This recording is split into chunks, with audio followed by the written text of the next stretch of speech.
चारा चुगने चली गई थी।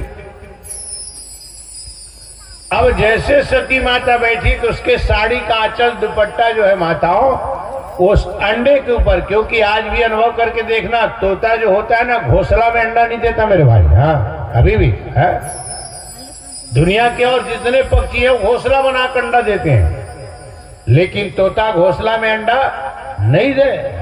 अभी भी देख बे बर में, पीपर में, अमली में, आमा में है जी, वो खोल दी जड़ के भीतर या तना के भीतर डंगाल है था मोटा ओखर भीतर एक तो छोटे से घोल बना है, ओखर अंदर अंडा देता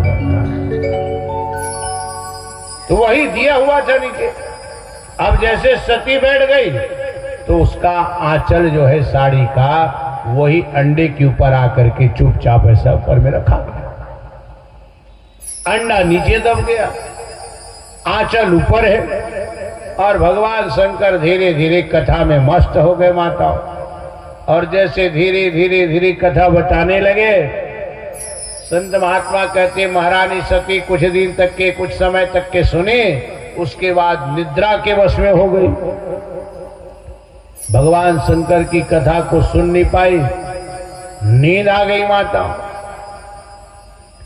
और जब तक के उसको नींद आई तब तक के आंचल के अंदर धीरे धीरे भगवान शंकर कथा बता रहे हैं। सती महारानी सुन रही है, मां सती की आंचल का छत्र छाया मिला है। धीरे धीरे धीरे धीरे उस अंडे के अंदर जीव का पदार्पण हो रहा है। देखिए अंडे के अंदर जीव आ रहा है तो कितना शुभ समय है, मन में कल्पना कीजिए।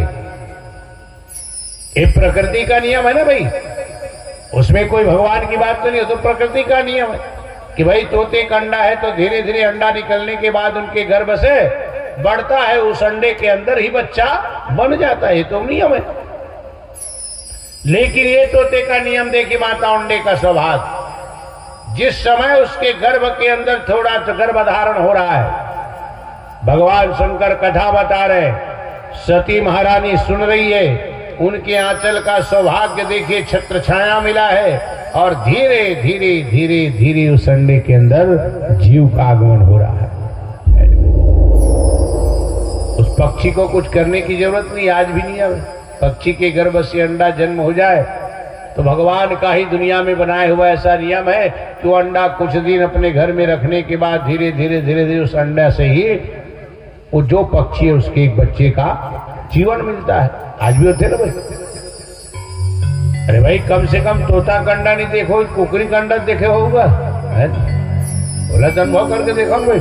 पहली जमाना में कुकरी रहा है तो लड़का वाला सुखौना खवा है ना, तो घर भारी मांग रहा है। लड़का मन सर्दी आ जाए, कुछ हो जाए, दाई माई मन, हाँ वो कुकरी का अंडा।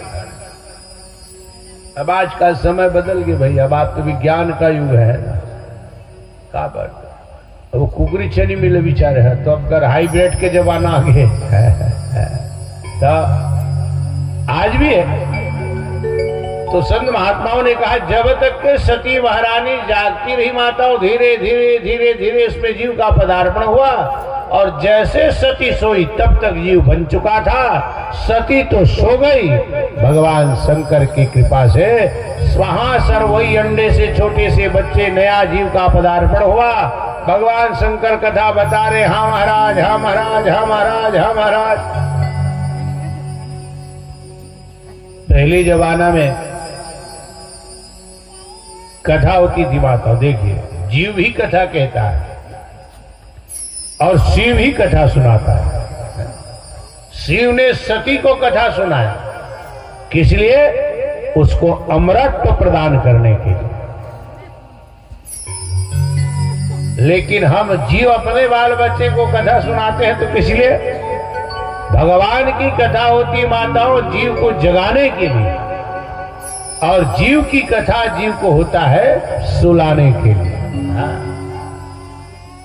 पहली जमाना में दाई मन हो, डोकरी दाई हो जाए, कोनो ममा दाई हो गए, दाई मन का करे, डोकरी दाई मन माले बहु बेटी काम धाम करत है, नानु कल लिखा है दू तीन है, लिखा मन पदोल धले काम करे तो काम ला कौन करी, तो डोगरी मन के का काम रहा, मतलब जैसे खवा पिया देती लड़का वाला दे वो खटिया में धर के पहले सूझ जाए, ताकि तंग मत करे मम्मी ले, काबर कम कर ही तो काम तो कर ही। और जैसे खवाक ना लड़का वाला धर के सूझ जाए, और लड़का मन नहीं सूझे धरे का करे, चुनो बेटा कहानी बताओ थोड़े। हाँ लड़का मतलब पोटा ली, 2 जन 3 जन नाती तेला बीच में डोकरी सूझ जाए, एक जन राजा रिस बेटा ऐसे करे बेटा, ओखर एक जन रानी हुई बेटा, तिखर बेटा हुई बेटा, लड़का मन हौ दाई हौ दाई हौ दाई हौ दाई हौ दाई सूट जाए। तो वो जवानक बात है। अब आजकल के लिए कमल सुताए की जरूरत ही नहीं, मोबाइल धरा दे खेला थे समय बदल गया। तो भगवान शंकर के सुर में आता हूं, जैसे से ही तोता रूपी जीव ने श्रवण किया, भगवान शंकर समाधि से उठे, देखा जाना मारने का प्रयास करने लगा। तोता रूपी जीव आगे आगे पीछे शिव चल रहा है। संत महात्माओं ने कहा आगे आगे तोता रूपी जीव, पीछे शिव। दुनिया वालों को तोता ने संदेश दे रहा है, दुनिया वालों सुख लो, समझ जाओ ये सत्संग की महिमा है। और आज देखिए सत्संग की महिमा, मैंने कुछ नहीं किया, तोता के रूप में जीवन पाया। आज मैंने कोई ज्ञान नहीं किया, धर्म नहीं किया, तप नहीं किया, भगवान नाम का सत्संग किया। और सत्संग का प्रभाव देखियो कि आगे आगे तोता रूपी जीव दौड़ रहा है, उड़ रहा है, तो पीछे पीछे शिव दौड़ रहा है। यह है सत्संग। बिन सत्संग विवेक न होई, राम कृपा बिन सुलभन सोई। और जैसे ही तोता रूपी जी चल करके आया, और यही माताओं महाराज व्यास जी महाराज की पत्नी अरुणी के मुख मार्ग से उसके गर्भ में प्रवेश कर गया। और यही अरुणी के गर्भ में जब प्रवेश किया, आगे चल करके भगवान शंकर को व्यास जी महाराज ने समझाया, प्रभु किसे मारने के लिए बैठे हो? भगवान भोलेनाथ ने कहा, व्यास मैं अपनी सती को कथा अमल करने के लिए बता रहा था, और इस साधारण तोता रूपी जीव ने श्रवण कर लिया, मैं उसको छोड़ूंगा नहीं। बोले कोई बात नहीं, तुम्हारे घर के अंदर तुम्हारी अरुणी नाम के पत्नी के गर्भ में प्रवेश किया है, और नियम है अगर नारी के गर्भ में गया है, बच्चा आया है, तो एक न एक दिन उसको बाहर आना पड़ेगा। कब नहीं आएगा? 16 साल तक के व्यास जी महाराज की पत्नी अरुणी के गर्भ में। किसके डर से? भगवान भोले के डर से। तब भगवान व्यास जी महाराज ने भोले जी को कहा, महाराज अरे आप ही बता रहे महाराज कि वो अमर कथा को सुन लिया है। बोले हाँ सुना है। तो उसका प्रभाव क्या होगा? भगवान शंकर कहते भाई पूरा कथा सुन ले, वो अमर हो गए। अरे तो महाराज व्यास जी ने कहा, आप ही कथा सुनाने वाले, आप ही अमर करने वाले, आप ही बता रहे हो कथा का प्रभाव है, अमर हो गए। और जे अमर हो गए तेल मारे बरते का टाइम खराब कर सकता भगवान भोले माता। और यही समय बीतने पर यही अमर कथाओं का ज्ञाता सुखदेव महाराज माता अरुणी नाम की नारी की गर्भ से भगवान व्यास नारायण के सुपुत्र बन करके प्रकट किए हैं। प्रेम से बोलो व्यास नारायण भगवान की जय हो, प्रेम से बोलो सुखदेव महाराज की जय हो। और यही सुखदेव इतना ज्ञानी माताओं, इतना ज्ञानी बाल्यकाल की अवस्था से ही अमर कथाओं का ज्ञान है। व्यास जी जैसे महाराज त्रिकालदर्शी उसका सुपुत्र है।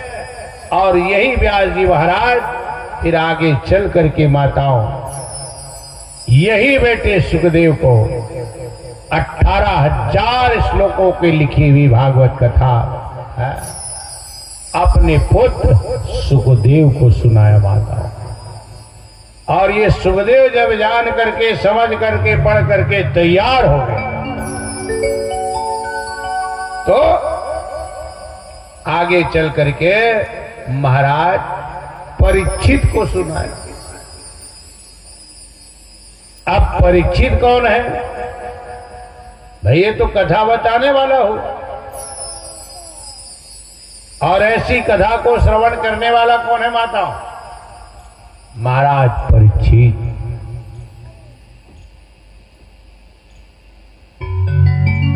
प्रेम से भागवत भगवान की जय हो। संबलपुर की धरती से सम्मानित दाऊ जी का आगमन हुआ है। हमारी व्यासपीठ को ऐसा सौभाग्य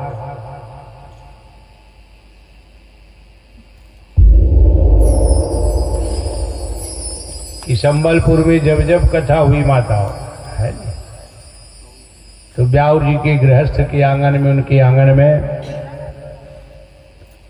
9 दिन तक के 2 या 3 बार हम दाऊ जी के ही घर के आंगन में रहे। ऐसा उनका प्रेम। और आज देखिए कथा के पहला दिन ही सुबह सुबह मैं आया और फोन किया कि दाऊ जी आपके पड़ोस में अब कितना दूर है, मुझे तो नहीं मालूम, संबलपुर यहाँ से है, लेकिन अतका जाना था कि तीरे तार में है। तो मैं बोले अब तीर में आया है फोन कर दो है। तीर में आवे तो काहे पुराना मया थोड़कन जाग देते हैं, जैसे मान सिंह मन देख नहीं यहाँ का यह मया जागी नागपुर धर के ले गए हैं। फिर संबल बेलगांव आई थे नागपुर, फिर बेलगांव आप बिचारी बनाए। तो आप आए दाऊ जी, मेरी व्यासपीठ आपको नमन वंदन स्वागत अभिनंदन करती है। प्रेम से भागवत भगवान की ये कथा कहने वाले माताओं सुखदेव जी हुए। अब यही कथा को फिर राजा परीक्षित, अब ये राजा परीक्षित कौन था? आइए हम और आप फिर महाभारत काल में जाना होगा, क्योंकि भागवत में भी याद रखना भागवत कथा की भी शुरुआत महाभारत से हुई है। ज्ञान गंगा में भी महाभारत की कथा है, भागवत गंगा में भी महाभारत है। और यही महाभारत के प्रादुर्भाव से कथा के अंतर्गत में आगे चल करके माताओं ये कथा को 7 दिन श्रवण करने वाला महाराज परीक्षित का जन्म हुआ है। कैसे हुआ? आइए हम और आप भी कथा गंगा में प्रवेश पाएं। उससे पहले पुनः एक बार मन को पवित्र करने के लिए 2 शब्द हरि नाम गुणगान कर लें। श्री राधा राधा बोले वृंदावन बिहारी लाल की जय। श्याम तेरी मुरली बजेगी धीरे धीरे,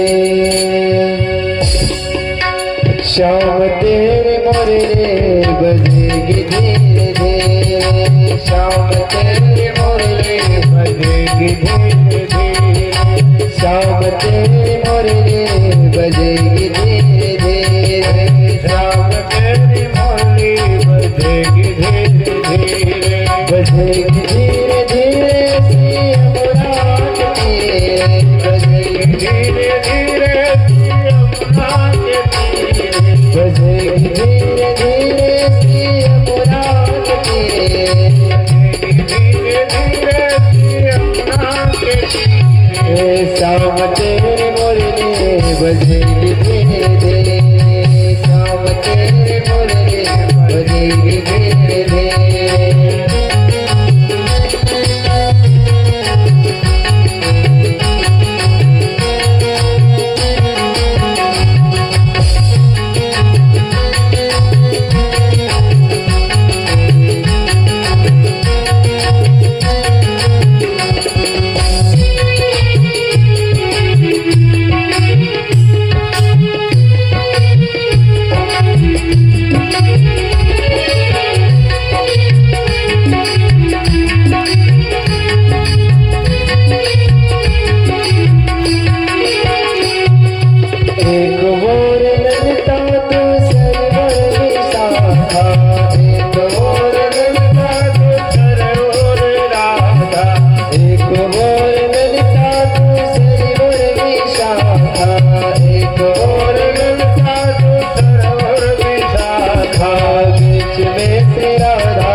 श्याम तेरी मुरली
बजेगी धीरे धीरे, श्याम तेरी मुरली बजेगी धीरे धीरे, बजेगी धीरे धीरे श्री अमरावत के, बजेगी धीरे धीरे श्री यमुना के तीरे, बजेगी धीरे धीरे श्री अमरावत के, बजेगी धीरे धीरे श्री यमुना के तीरे, श्याम तेरी मुरली बजेगी धीरे धीरे, श्याम तेरी मुरली,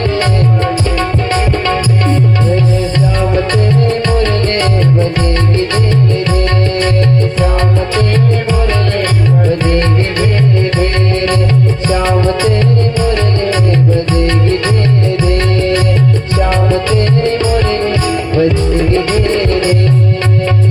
जय श्री भागवत भगवान की जय हो। धर्म प्रेमी सज्जनों, भक्ति स्वरूपा में मेरी माताओं, ऐसे भगवान की कथा की शुरुआत प्रथम भागवत कथा जन सैलाब के बीच में श्रवण करने वाले कोई व्यक्ति है, उसका नाम परीक्षित। और ये परीक्षित आप जानते हो पांडव वंश का राजकुमार है, हस्तिनापुर का सम्राट। लेकिन इसके जीवन में ऐसा कौन सा क्षण आ गया कि राज गद्दी को छोड़ करके व्यास गद्दी में जाना पड़ा। इनका जन्म ही महाभारत काल से संबंधित है मेरे भाई। महाभारत शुद्ध और शांति मन से हैं हम तब भारत, कुरुक्षेत्र के मैदान में उतर जाए तो हो जाती है महाभारत। भारत का नाम ही महाभारत है और भारत में ही महाभारत हुआ है। आज भारत दुनिया के नजर में महाभारत बन चुका है। पहले वाला दबला कुचला भारत नहीं है, अभी मोदी का भारत है। नजर उठाने से पहले 10 बार सोचना पड़ता है। संत महात्माओं ने कहा यही महाभारत। अच्छा, महाभारत क्यों हुआ? आप जानते हो, भाई और भाई की लड़ाई की कथा है महाभारत। आपने एक नहीं 1000 बार महाभारत की चर्चा सुनी होगी, लेकिन याद रखना ये महाभारत होने के कई कारण हैं, लेकिन एक मुख्य कारण है मेरी माताओं, उसका सबसे ज्यादा महाभारत की रचना करने वाला कोई मुख्य पात्र है तो उसका नाम है दुर्योधन। ये भारत के भूमि में अगर ये दुर्योधन नहीं होता मेरी माताओं तो शायद महाभारत नहीं होता। इसी के कारण ही भारत में महाभारत हुआ। अच्छा, नाम ही सुन लो, किसके जीवन में महाभारत होता है? महाभारत कब प्रकट होता है? किसके कारण? बात को समझिएगा, दुर्योधन के कारण। और दुर्योधन के मन की प्रवृत्ति क्यों होती है? समझिएगा, दुर्योधन नाम क्या है? दुर्योधन, यानी दूसरे का धन, दूसरे की संपदा, दूसरे का वैभव, दूसरे का मान, दूसरे की यश, दूसरे की कीर्ति, दूसरे का धन दौलत, उसको देखने के बाद अगर अपने मन के अंदर द्वेष आ रहा है, जलन हो रही है, तकलीफ हो रही है, तो याद रखना मेरे भाई, यही प्रवृत्ति का नाम दुर्योधन। हाँ, जहां आपके मन में दूसरे का धन, दूसरे का दौलत, दूसरे का मान, दूसरे की संपदा, दूसरे का रूप, दूसरे का यौवन, दूसरे की प्रतिभा, इसको देखने के बाद अगर द्वेष हो रहा है, जलन हो रही है कि मुझसे आगे बढ़ रहा है, उसके पास इतना धन दौलत है, उसके पास इतना, जहां आपके मन के अंदर अगर ऐसी भावना जाग रही है तो थोड़ा सतर्क हो जाओ, अलर्ट हो जाओ, भावना को बदल लो, मन को पवित्र कर लो। जहां ये भावना आ रही मतलब मान के चलो आपके अंदर दुर्योधन आ रहा है। और याद रखना दुर्योधन आएगा तो उसका परिणाम क्या होगा? ये प्रवृत्ति आपके अंदर जगेगी। आप करोगे क्या? सामने वालों को गिराने के लिए छल करोगे, प्रपंच करोगे, कपट करोगे, व्यवहार बदलोगे। हो सकता है आपके छल के द्वारा, प्रपंच के द्वारा, कपट के द्वारा, आसुरी प्रवृत्ति के द्वारा, झूठ के द्वारा हो सकता है आपको धन भी मिल जाए। लेकिन याद रखना, ऐसे प्रवृत्ति के द्वारा अगर आपके जीवन में धन भी आया है तो वो धन आपके जीवन में, बाल बच्चों के जीवन में सुख शांति नहीं देगा। हो सकता है तुम्हारे जीवन में 10 साल वो धन आपको अच्छा लगे, 10 साल उसका सुखभोग भी कर लोगे, लेकिन याद रखना ऐसे प्रवृत्ति से अगर धन इकट्ठा किया है तो तुम मर जाओगे। उसके बाद वही धन के लिए तुम्हारे बेटे के बीच में महाभारत पैदा हो जाएगी। वही धन के लिए तुम्हारे बेटे लड़ने लग जाएंगे, क्योंकि अधर्म से किया हुआ धन गृहस्थ के जीवन में सुख और शांति नहीं दे सकता मेरे भाई। अकाट्य है। इसलिए धन कमाइए। धन कमाना कोई बुरी बात नहीं है, लेकिन अधर्म के द्वारा नहीं, पाप के द्वारा नहीं, छल प्रपंच कपट के द्वारा नहीं। और दुर्योधन के मन में माताओं, ये महाराज पांचों भाई पांडव के ऐश्वर्य को देखा ही नहीं जा रहा। उसको देखने के बाद उसके मन में द्वेष हो रहा है, जलन हो रही है। और जहां दूसरे का धन दौलत रुपया पैसा देखने के बाद अपने मन में द्वेष हो रही है, जलन हो रही है, तो मान के चलो यही प्रवृत्ति का नाम दुर्योधन है। क्यों जलना भाई? भाई दूसरे का धन दौलत रुपया पैसा से हमको क्या मतलब जी?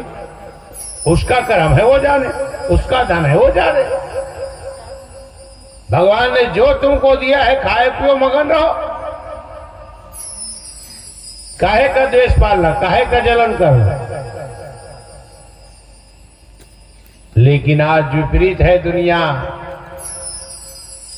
आज जीव का जीवन अशांत है। कारण क्या है माताओं? आज हम और आप, दुनिया का जीव अपने आप से दुखी नहीं है। अपने दुख से आज का दुनिया दुखी नहीं है, बल्कि आज की प्रवृत्ति क्या हो गई है? अपने दुख से दुखी नहीं है, बल्कि बगल वाले पड़ोसी के सुख को देख करके दुखी मना रहा है। बताओ, पढ़े लिखे इंसान है? अपने दुख से दुखी नहीं, बल्कि बगल वाला पड़ोसी के सुख को देख के दुख मना रहा है। ले, अब क्या करोगे? अब ये कौन सी बात है भाई? अपने घर में, परिवार में कुछ अनहोनी हो जाए, कुछ घाटा हो जाए, कुछ बात हो जाए, दुख लगती है, बात समझ में आती है। अब बगल वाले के जीवन में सुख आनंद है, धन दौलत है, वो घर में सुख है, आनंद है, धन दौलत है, बगल वाले पड़ोसी बिना मतलब के रोवत बैठे। ये कौन सी बात है भाई? क्या करोगे जी? दुनिया आज पढ़ी लिखी होने के बाद भी नकारात्मक सोच, छोटापन है। अभी टमाटर बेचा सब,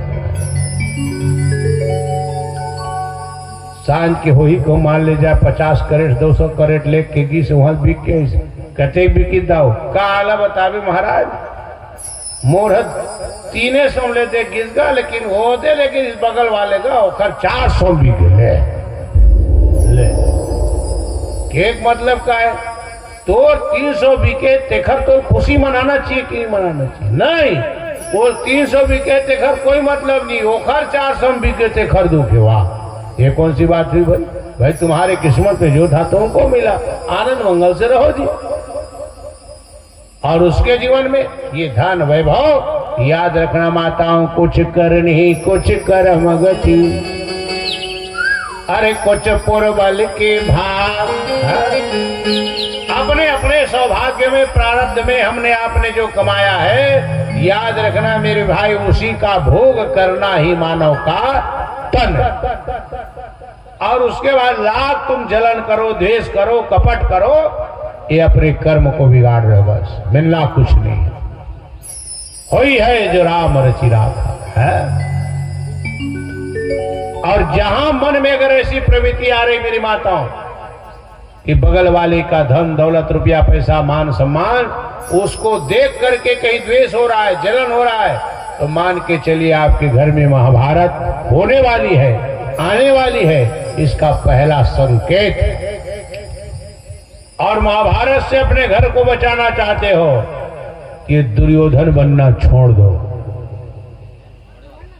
और नहीं फिर क्या है, तैयार रहो कि और क्या बात है। यही दुर्योधन के कारण महाभारत हुई माता। सारी महाभारत की लड़ाई समाप्त। यहां तक कि महाराज गुरु द्रोण भीष्म पितामह सैया पर सो गए। गुरु द्रोण चले गए, बड़े बड़े योद्धा चले गए, खून की नदियां बह गई, हजारों की तादाद में लोग मर गए। और महाराज भीम ने ऐसा गदा चलाया कि आखिर में दुर्योधन का भी जंघा टूट गया, कमर टूट गई, समझ जाइए। शरीर चल नहीं पा रहा है, अशक्त है, खटिया पकड़ लिया। और खटिया में सोए सोए ये दुर्योधन अभी भी महाभारत की लड़ाई जीतने का सपना देख रहा है? ऐसे प्रवृत्ति का जीव जल्दी मरता नहीं है। ये आदमी किसी फलाना कहां मरी महाराज, जो जीवन भर के हाता है भाई कट्टर।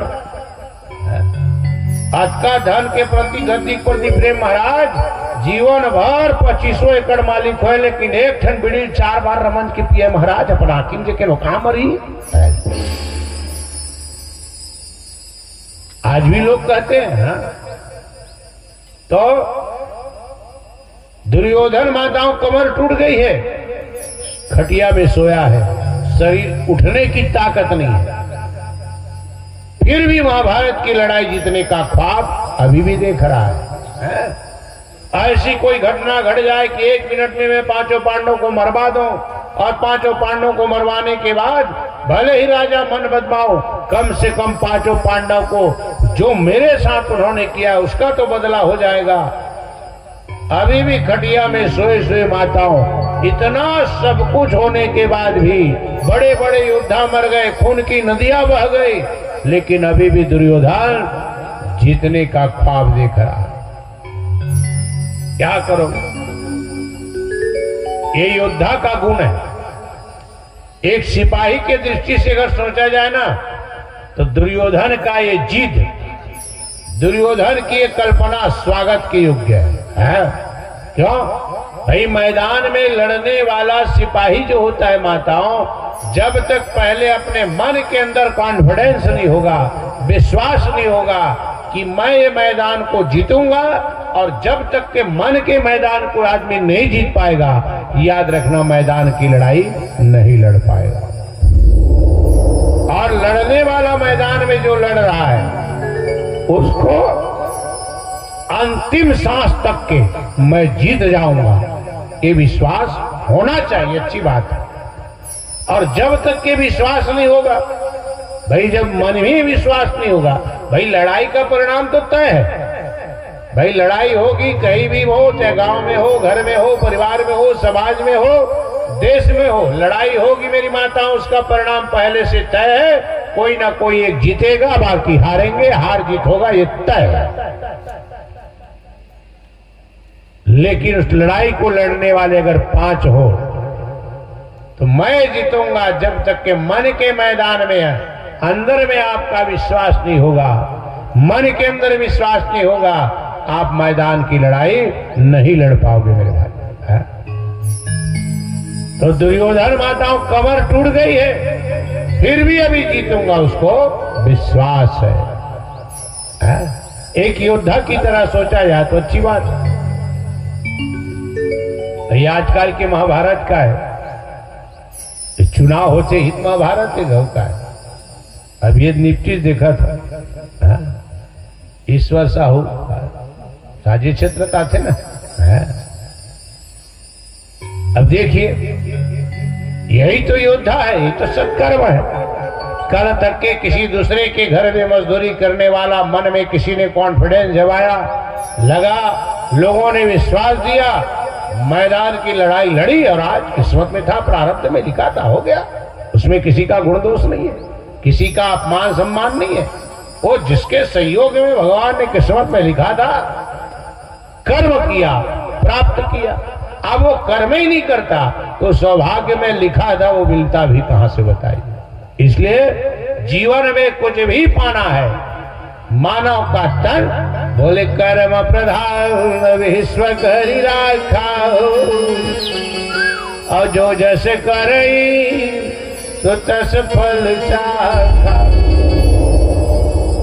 संत महात्मा कहते हैं एक योद्धा में विश्वास का होना जरूरी है, तभी लड़ पाएगा वो। भाई आज के जमाने में देखो, आज भी लोग चुनाव लड़ते हैं, आज का महाभारत यही है। गांव में देखो पंच सरपंच के चुनाव होते जाए, ये गांव का महाभारत है। अब उसके बाद धीरे धीरे महाभारत बड़े हो जाते हैं, उसके बाद विधानसभा बड़े महाभारत है, समझ जा। अब 2-3 महीना के बाद सबले बड़े महाभारत लोकसभा आने वाला है। तो आज भी अनुभव करना, एक गांव है, मान ले जाए 700-600 वोटर है, एक सरपंच के चुनाव लड़ने के लिए आदमी 5-7 जन खड़े नहीं थे। 5-7 जन खड़े रही ना, तिखर से अलग अलग से जाके मिल ले, कौन जीतत भैया? जेखर में जावे ना, चिंता की जरूरत नहीं महाराज, एक तरफा है, वही जीता था किथे। अलग अलग 5 जन मिल जाते हैं, 5 जन इसने की हो, एक तरफा है महाराज, पानी नहीं मांगा, मैं जीता था। ले तो सबक जीता था, हारी कौन था वहां? एकाजन तो हरैया चाहिए ना। लेकिन ये क्या है, मैं जीत रहा हूं कहने का मतलब विश्वास होना जरूरी है। और जब तक के मन के अंदर एक विश्वास नहीं होगा, आप मैदान की लड़ाई नहीं जीत पाओगे। यही तो है जी विश्वास। आखिरी दिन आ जाते और चुनाव के दिन आखिरी रात रहते ना, आदमी वो कत्ल की रात, इसे पर कहावत बना है, वो रात लगा किसी कत्ल की रात। अब आदमी कहूँ थोड़ को कमजोर हो धरी तुम पता चल जैसे कमजोर हुआ, भले चिंता करे कोई बात नहीं महाराज, आखिरी रात सब पलट देवो की हो। दुर्योधन जैसे आखिरी पलटे की कोशिश करत। अब आज की दुनिया है जी, अब आज तो देख रहे हो प्रजातंत्र के नाम से मजाक उड़ाया जा रहा है। आज मतदान थोड़ी हो रहा है, आज के दुनिया में अगर सच्चाई से सोचा जाए तो प्रलोभन हो रहा है। जो जितना ज्यादा लालच दे, खुलेआम खरीदे जा रहे लोग, मान के चलिए भाई। जितने घोषणा पत्र क्या है बताइए ना आप भाई, ऐसी मैं उसको कोसों को खाना दूंगा, पीना दूंगा, धन दूंगा, रुपया दूंगा, पैसा दूंगा, वो लालच दे रहे हैं। और उसके चक्कर में सत्ता आनी जानी हो रही है। क्या करो? संत महात्मा कहते हैं कि दुर्योधन के मन में भी आखिरी समय में भी माताओं क्या किया इन्होंने? महाराज गुरु द्रोण का बेटा है मेरे भाई, जिसका नाम है अश्वत्थामा, वही गुरु द्रोण का अश्वत्थामा बेटा है, जाना कि चिरंजीव है, अमर है। अंतिम चरण में खटिया में सोए सोए माताओं तिलक लगा दिया, जाओ आखिरी चरण का महाभारत का सेनापति तुम हो महाराज के। और अश्वत्थामा जब सेनापति बना, महाराज दुर्योधन को कहा, महाराज चिंता मत करो राजकुमार दुर्योधन, अगर आज आपने मुझे सेनापति बनाया है तो ये महाराज गुरु द्रोण का बेटा अश्वत्थामा आपको वचन देता है महाराज कि महाभारत की लड़ाई तो भले ही आपने शुरू की थी, लेकिन पांचों पांडव का कटा हुआ सर तुम्हारे चरणों में ला करके महाभारत की लड़ाई का दायित्व मैं करूंगा। वो अच्छी बात। ये अश्वत्थामा चिरंजीव है मेरे भाई, याद रखना। भारत की भूमि में 7 जीव ऐसे हैं जो अमर है। कौन कौन से 7 जीव माताओं? बोलिए अश्वत्थामा, बलि, व्यासो, हनुमानश्च विभीषणा और कृपया परशुरामश्च सप्तजीवा चिरंजीवना। ये 7 जीव कौन? अश्वत्थामा, बलि, व्यासो, हनुमानश्च विभीषणा। अश्वत्थामा, बलि, व्यास, हनुमान जी, विभीषण, ये 5 और कृपया परशुरामश्चा, कृपाचार्य और परशुराम सप्तजीवा चिरंजीवना। और ये 7 जो अमर है माताओं, इसका नाम जो इंसान सुबह सुबह उठ करके भगवान का नमन वंदन करते हुए ये 7 व्यक्तियों के नाम को याद करता है, बोले ऐसा जीव याद रखना शतायु जीवन को प्राप्त करता है। अश्वत्थामा, बलि, व्यासो, हनुमानश्च विभूषणा, कृपया परशुरामश्च सप्तजीवा चिरंजीवना। सप्तनामे स्प्रे नित्यं मार्कंडेय यथाष्टकम्, जीवेत वर्षतम संग्रामे वा विवर्जिता। वो 7 अमर जीव का नाम लेने वाला जीव, कथा परंपरा कहती माताओं, इस शतायु जीवन को प्राप्त करता है। कहाँ? कलयुग में। माताओं के लिए भी एक सुंदर श्लोक है, और माताओं के लिए श्लोक क्या है? बोले अहिल्या, द्रौपदी, तारा, कुंती, मंदोदरी तथा पंचकन्या स्प्रे नित्यम सौभाग्यम वर्धते सदा।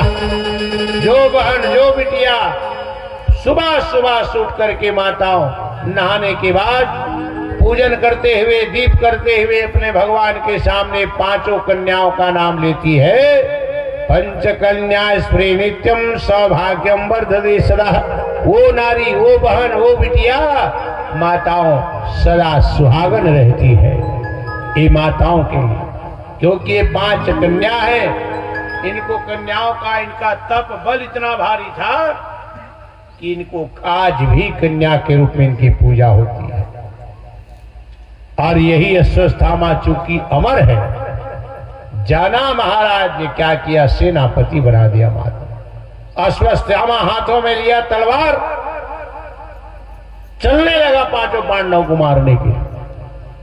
और जैसे अश्वत्थामा चलते चलते कुछ दूर आया, मन में विचार करने लगा माताओं मेरे भाई, सोचना, बोले डायरेक्ट जाकर के मैं हमला नहीं करूंगा। बोले क्यों नहीं करूंगा? अश्वत्थामा सोचे, अरे बड़े बड़े महाराज दुर्योधन की सेना, भीष्म पितामह जैसे योद्धा, मेरे बाप द्रोण जैसा योद्धा, अब ये जब 5 पांडव का कुछ नहीं बिगाड़ पाया तो मैं अकेला क्या कर लूंगा? बोले नहीं, इसलिए डायरेक्ट जाके हमला नहीं करूंगा, क्योंकि डायरेक्ट जाके हमला करूंगा तो निश्चित है मैं पांडवों का कुछ बिगाड़ नहीं पाऊंगा, बल्कि मेरा ही नुकसान हो जाएगा। नहीं जाऊंगा तो कैसे पांडवों को मारूं? बात को समझिएगा। ये सोचते विचारते हुए दुर्योधन से संकल्प लेके तो आ गया, और कैसे मारूं ये मन में विचार करता हुआ, कथा परंपरा कहती है एक बरगद वृक्ष के नीचे चुपचाप बैठ गया, सोच रहा है कैसे मारूं। और जैसे बरगद वृक्ष के नीचे बैठा माताओं, तो बैठे बैठे सोचते सोचते शाम हो गई, कुछ अंधेला छाने लगा।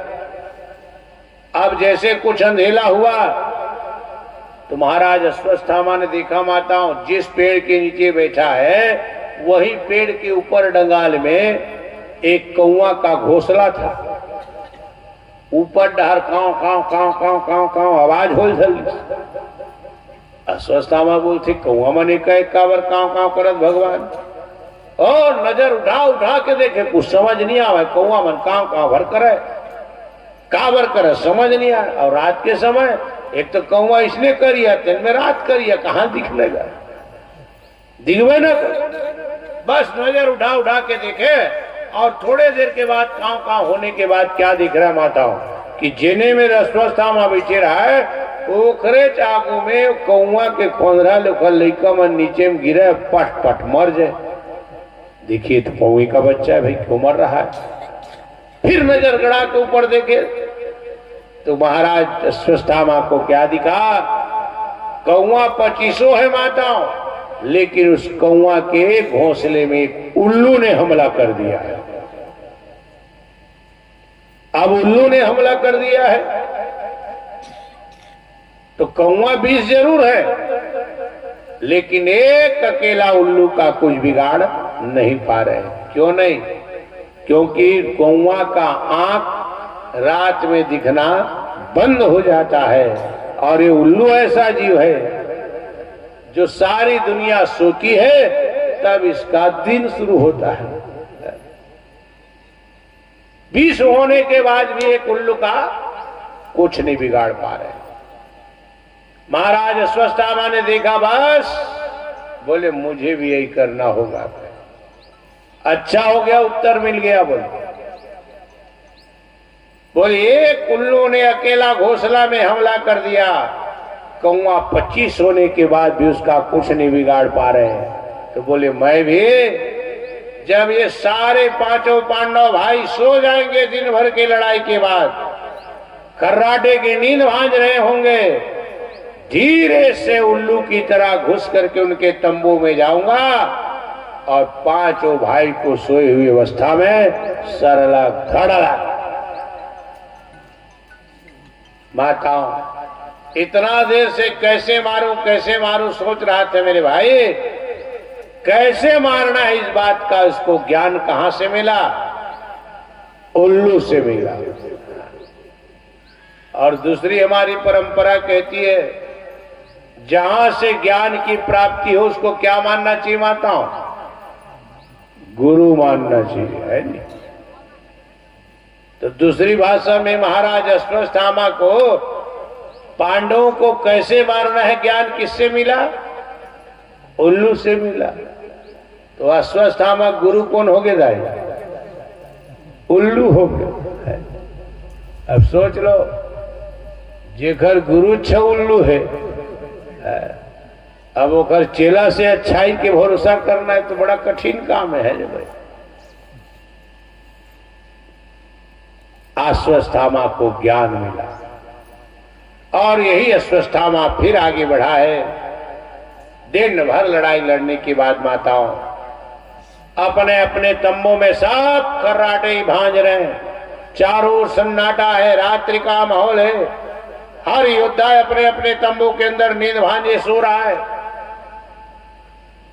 कुरुक्षेत्र का 52 मैदान सन्नाटा से घिरा हुआ है, रात्रि का अपने आगोश में समा लिया है। महाराज अश्वस्थामा को मालूम है कि इस तंबू के अंदर पांचों भाई पांडव सोया करते हैं माता, और जैसे जाना कि इस तंबू के अंदर पांचों भाई सोए हुए हैं, सारी दुनिया सोई हुई है, लेकिन एक व्यक्ति है जो जाग रहा है। कौन? महाराज अश्वस्थामा।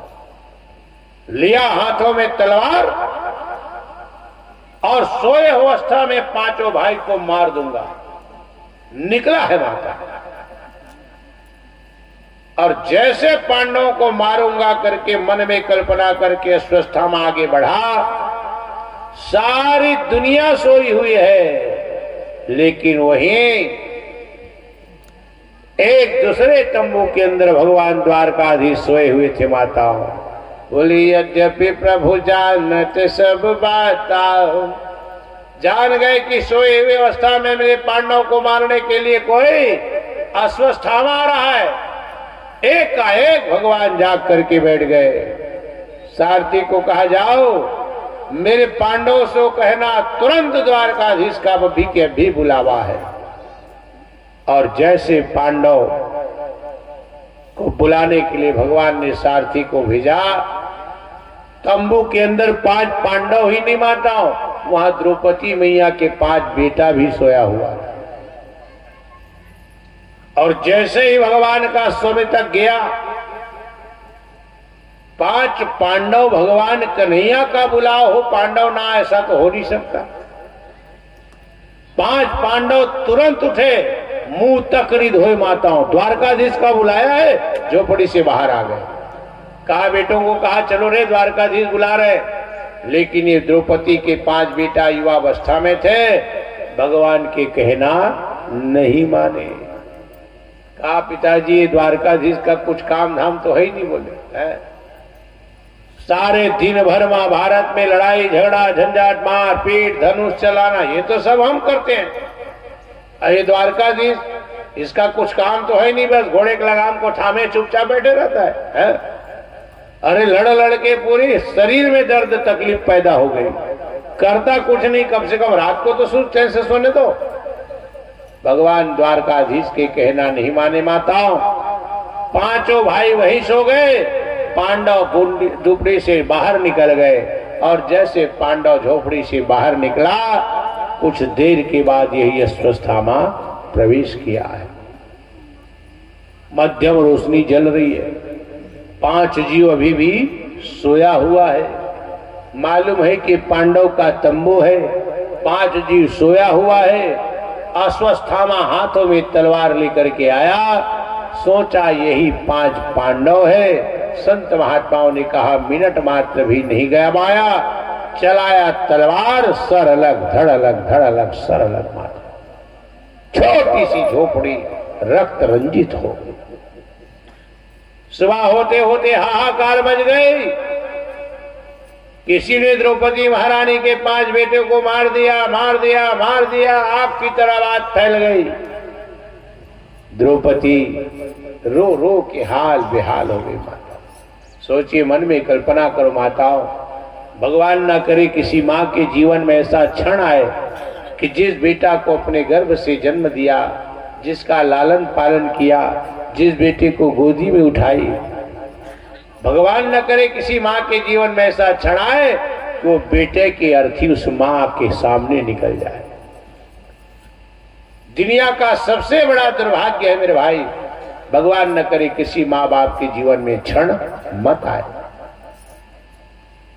कि जिस बेटा का आपने उंगली पकड़ करके चलना सिखाया, दुनिया में आना देखा, वो माँ बाप के जीवन का सबसे दुखद पहलू होता है कि वो बेटे की अर्थी उनकी आंखों के सामने से निकल जाए। मन में सोचो मेरी माताओं, भगवान न करे किसी माँ का एक बेटा मर जाए। आप खुद माँ हो, कल्पना करके देखो कितनी पीड़ा, कितनी दुख, वो तो जन्म देने वाली माँ ही समझ सकती है। भगवान न करे किसी माँ के जीवन में ऐसा क्षण आ जाए, आज भी अनुभव कर लो। भगवान न करे कोई माँ के जीवन में ऐसा क्षण आया है कि उसके अपना जिगर का टुकड़ा, अपना खुद का बेटा उनकी आंखों के सामने अर्थी निकली है। वो माँ जीती जरूर है, लेकिन माताओं पल पल बेटे की याद में मर मर के जीती है। 2500 साल भी क्यों ना हो जाए बेटा को मरे, माँ जिंदा है। कोई व्रत आ जाए, कोई त्योहार आ जाए, कोई तिथि आ जाए, आनंद का क्षण आ जाए, जब तक वो माँ एक बार उस बेटे के लिए याद करके नहीं रोएगी, कोई त्योहार नहीं हो पाता माताओं। ये है माँ।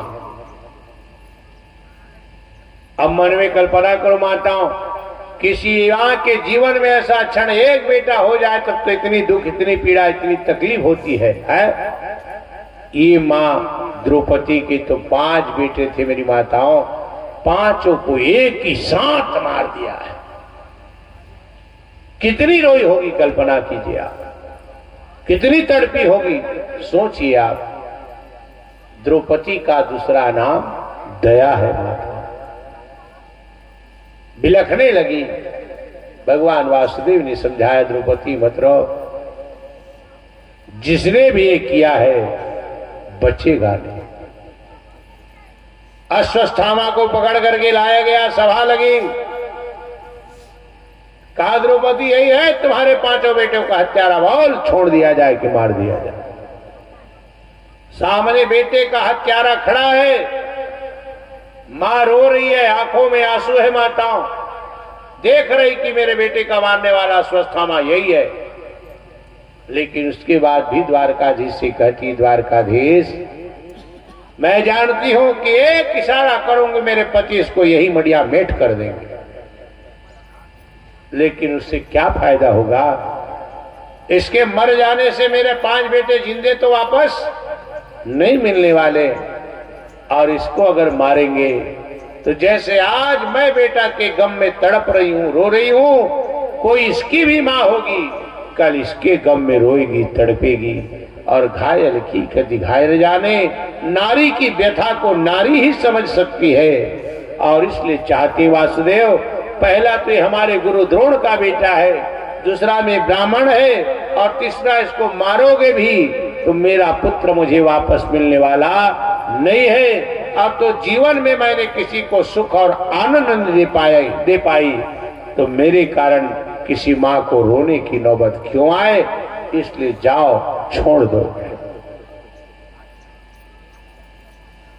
संत महात्मा कहते हैं अपराधी को सजा तो मिलना ही चाहिए।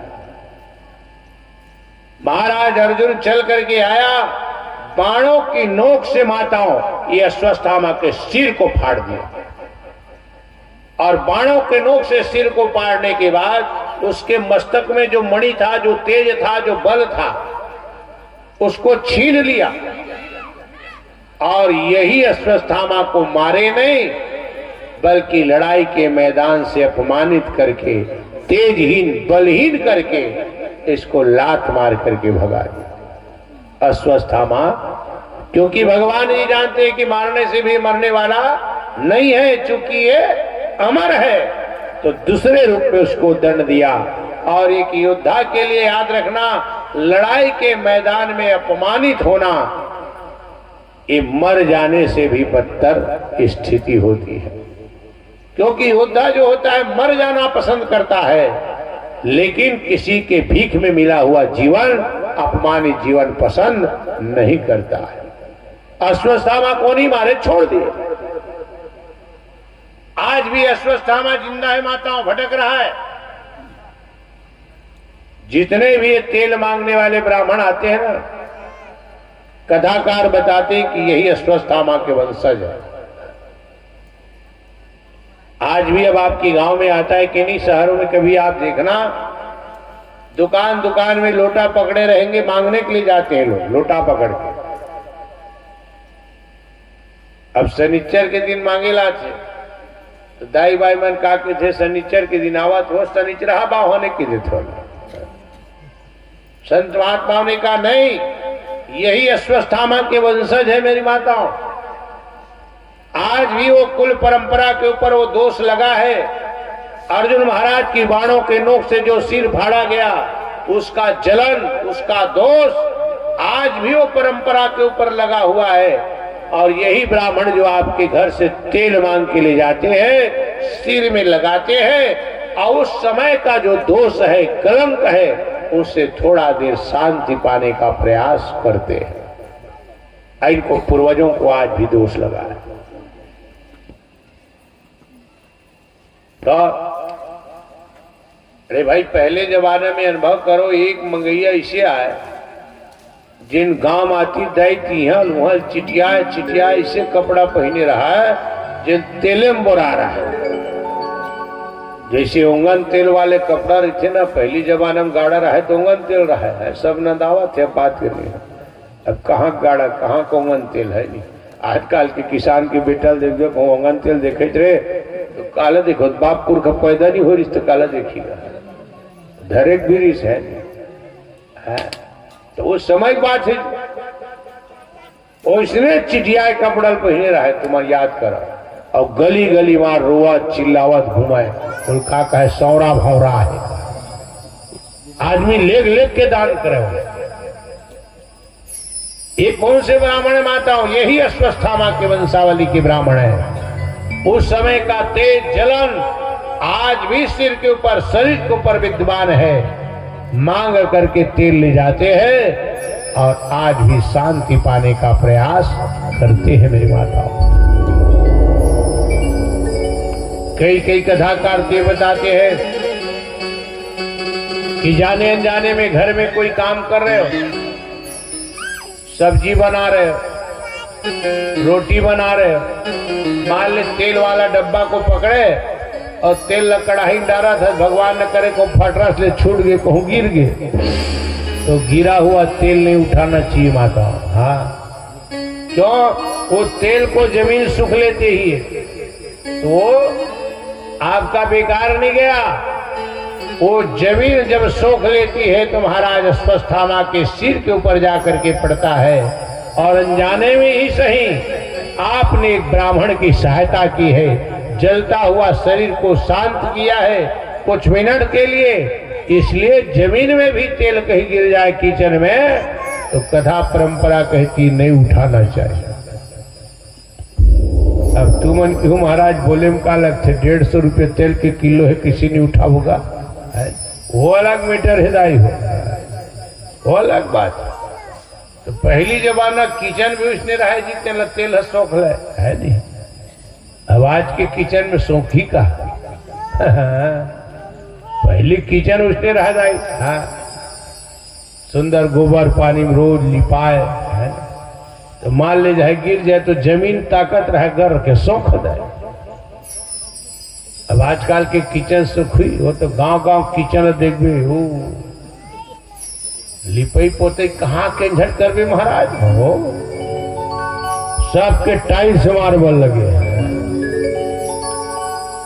अब भगवान न करे कखनो घर कहूँ गिर गए, अरे महाराज बता रही सिया तेल जमीन में गिरते तेल मत उठा की तेखल चल नहीं उठा, मत उठा, और नहीं उठावे कहूँ उसके में डोकरी सास कासा काटा थो कहीं कहूँ आगे भाई तो गे, अरा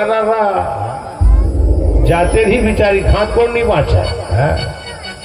तो उस जमाने की बात, उस परंपरा की बात थी माताओं।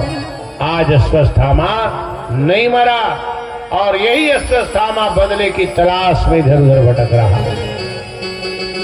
इधर समय गुजरे दिवस जाते नहीं लागे ही बारा, समय की गति आगे बढ़ी माताओं, और यहाँ महाभारत की लड़ाई दैन्य समाप्त हुआ।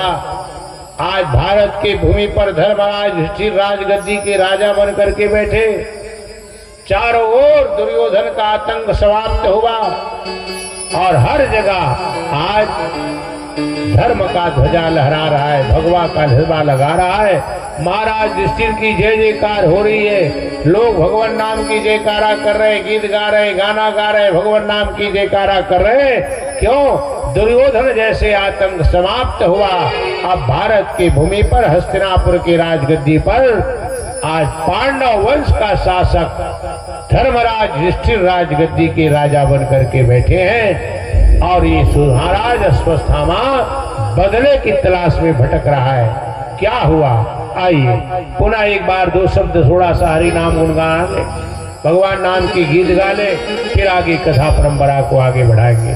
प्रेम से बोलो भागवत भगवान की जय हो। श्री राधे राधे राधे राधे बोले वृंदावन बिहारी लाल की जय। मोर मुकुट बंसे वाले तेरी मर्जी का मैं हूँ गुलाम,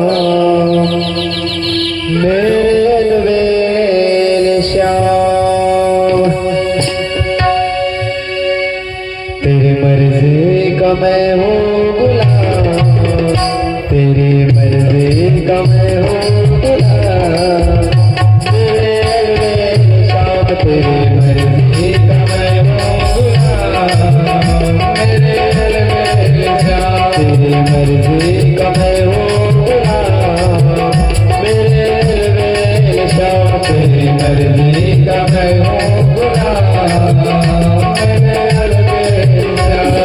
अलवेल श्याम मेरे मतवाले श्याम, अलवेल श्याम मेरे मतवाले श्याम, अलवेल श्याम मेरे मतवाले श्याम, अलवेल श्याम मेरे मतवाले श्याम। तेरी मर्जी का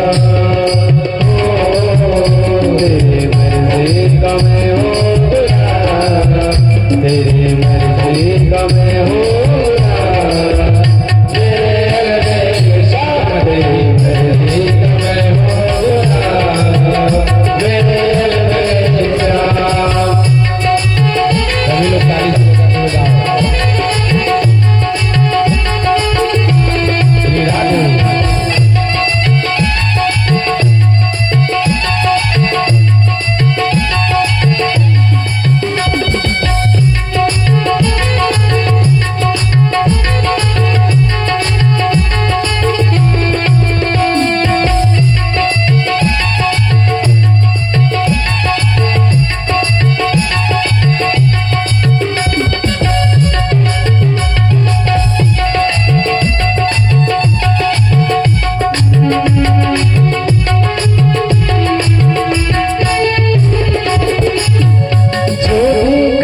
मैं हो बुरा श्याम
तेरी मर्जी का मैं हो बुरा